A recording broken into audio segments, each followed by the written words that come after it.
बिस्मिल्लाहिर्रहमानिर्रहीम। अस्सलाम वालेकुम। सरदार ज़ुहैब एक नए व्लॉग के साथ आपकी खिदमत में हाज़िर है। आज आज के व्लॉग जो हमारा है वो इंटरनेशनल मीडिया पे है, इंटरनेशनल कंट्रीज़ पे है।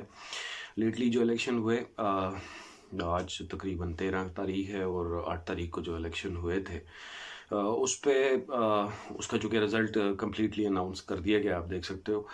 तो उस पे काफ़ी सारे इंटरनेशनल कंट्रीज़ ने रिएक्ट किया है इस रिज़ल्ट पे। ऑब्वियसली इलेक्शन को वॉच किया जाता है तमाम ही कंट्रीज़ की तरफ से, और कुछ वॉच डॉग्स भी तंजीमें हैं, वॉच डॉग तंजीमें, इंस्टीट्यूट्स हैं कुछ, और ख़ास करके अगर मैं बात करना चाहूँ तो इंटरनेशनल मीडिया है जो इस सारे इलेक्टोरल प्रोसेस को मॉनिटर करता है, और उसके बाद गवर्नमेंट फॉर्मेशन को भी मॉनिटर किया जाता है। फिर उसी गवर्नमेंट को उसी हिसाब से अपने कंट्री की गवर्नमेंट के हिसाब से टैकल किया जाता है।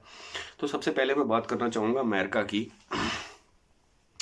मैथ्यू मिलर साहब, जो is a person from the interior ministry of America, and he says, बल्कि उसकी प्रेस कॉन्फ्रेंस में कुछ सहाफ़ियों ने उससे कुछ क्वेश्चंस किए, तो उसके रिस्पांस में बड़े इंटरेस्टिंग उसने, मैं लेटली इंटरनेशनल मीडिया को वॉच कर रहा था, जैसे CNN हो गया, BBC हो गया, अल जज़ीरा, और टाइम मैगज़ीन को भी मैंने स्टडी किया लेटली, और वाशिंगटन टाइम्स सबसे ज़्यादा जो इस सारे प्रोसेस में, और सबसे ज़्यादा जिसकी पोस्ट आई है वो वाशिंगटन टाइम्स है। और उन लोगों ने, और सारे ये मीडिया एक ही बात क्लेम कर रहा है कि यहाँ इलेक्शंस कुछ थोड़े रिग्ड लग रहे हैं।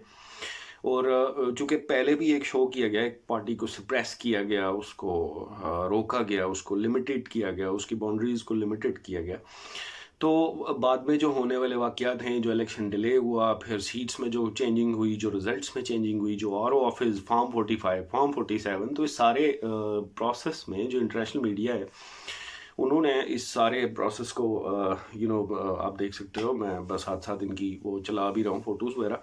तो इस सारे प्रोसेस को उन्होंने थोड़ा सा इस तरह लिया कि वो ख़ास करके अमेरिका कि हमारे लिए मुश्किल होगा, जैसे मैथ्यू मिलर साहब ने कहा कि ये रिग्ड इलेक्शन लग रहे हैं, इलेक्शन पे प्रॉपर एक इन्वेस्टिगेशन होनी चाहिए। हम उस इन्वेस्टिगेशन को स्पॉन्सर करते हैं कि कोई एक इन्वेस्टिगेशन, जॉइंट इन्वेस्टिगेशन, और उसकी प्रॉपर रिपोर्ट आए कि कितना परसेंट इलेक्शन में रिगिंग है, और जो रिगिंग है उसको अल्टर किया जाए।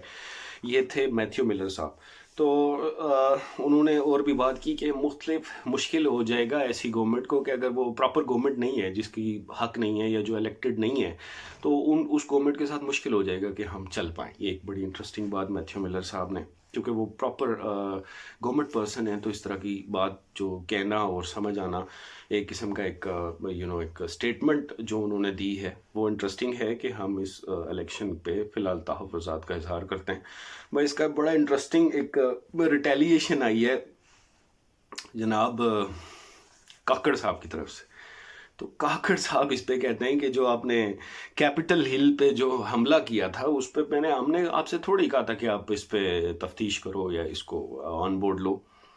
हमने तो कोई बात नहीं की आपके मुल्क के लिए या आपकी उस मुल्क की सो कॉल्ड जो डेमोक्रेसी है उसके हवाले से हमने कोई बात नहीं की। हमने किसी किस्म के कोई इन्वेस्टिगेशन की डिमांड नहीं की। हम जब ऐसे आपके इंटरनल जो आपके अफेयर्स हैं उसमें हम मुदाखलत नहीं करते, तो आपको भी चाहिए कि आप मुदाखलत ना करें। इंटरेस्टिंग ये सामने आया है काकड़ साहब का बयान। आई थिंक कि काकड़ साहब को पहले कंसल्ट कर लेना चाहिए हमारे दीगर जो इदारे हैं कि वो इस बारे में क्या कहना चाहते हैं, बिकॉज़ हमारा एक बड़ा कोलेंस है, एक इश्तराक है, एक यू कैन से कि we are in the good books of America, on the side of America so called. तो मेरे हिसाब से ये काकड़ साहब का बयान थोड़ा सा मेरे हिसाब से ये, और प्लस ये कि अमेरिका को भी obviously you can't interfere on our political और इंटरनल मैटर्स।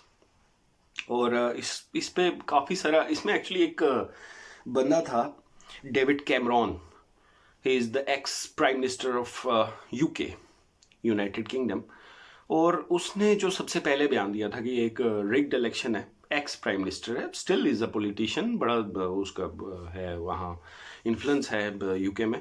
तो उसके बाद से फिर ऑस्ट्रेलिया ने भी बयान दिया, मुझे याद है ऑस्ट्रेलिया की फॉरेन मिनिस्ट्री से बयान आया कि हम इस इलेक्शन पे तहफ़्फ़ुज़ात का इज़हार करते हैं, ओपनली किसी को कॉन्टेस्ट नहीं करने दिया गया। फिर एक ख़ास बात ये है कि दो चीज़ें जो हमारे इलेक्शंस में सबसे बड़ी जो गड़बड़ देखने को मिली, एक तो ये कि वो जो ہماری کمیونیکیشن بلاکس تھیں، ہمارے فونز وغیرہ یہ وہ انٹرنیٹ کا جو سلسلہ تھا وہ بلاک تھا. اور دوسری بات یہ جو رزلٹ لیٹ ہوا، تو یہ رزلٹ لیٹ پہ تو میں نے ولاگ میں آپ کو پچھلے ولاگ میں بتایا تھا کہ یہ تو ایک ہتھ کنڈا تھا کہ جس میں اپوزیشن جو لوگ تھے ان کو اپنے خیمے میں لانا، اور پلس یہ کہ اگر ریگنگ کی جا سکے پریسائز، تو وہ نظر بھی آئی کہ آبویسلی اس سارے ڈیلے کے بعد جس لیول سے پی ٹی آئی کی جو نشستیں تھیں انکریز ہو رہی تھی، یا جو لوگ جیت رہے تھے وہ لاسٹ میں ہار گئے. لاسٹ کی جو جتنی نشستیں ہیں وہ نون لیگ کو دے دی گئیں. آپ لوگ اس کو فالو تھرو بھی کر سکتے ہو. تو یہ ایک سلسلہ ہے. اپنا خیال رکھیے گا، اپنے پیاروں کا خیال رکھیے گا. اس چینل کا پلیز خیال رکھیے گا، سبسکرائب کریں. میرے پاس تو ابھی تک بہت لمیٹڈ ریسورسز ہیں، تو میں کوشش کر رہا ہوں کہ میں بوسٹ کر سکوں اپنا چینل. تو پلیز جو لوگ بھی دیکھ رہے ہیں اس ریکویسٹ ہے کہ آپ پلیز اس کو سبسکرائب کریں اور میری ویڈیو کو لائک کریں. تھینک یو سو مچ. پاکستان زندہ باد.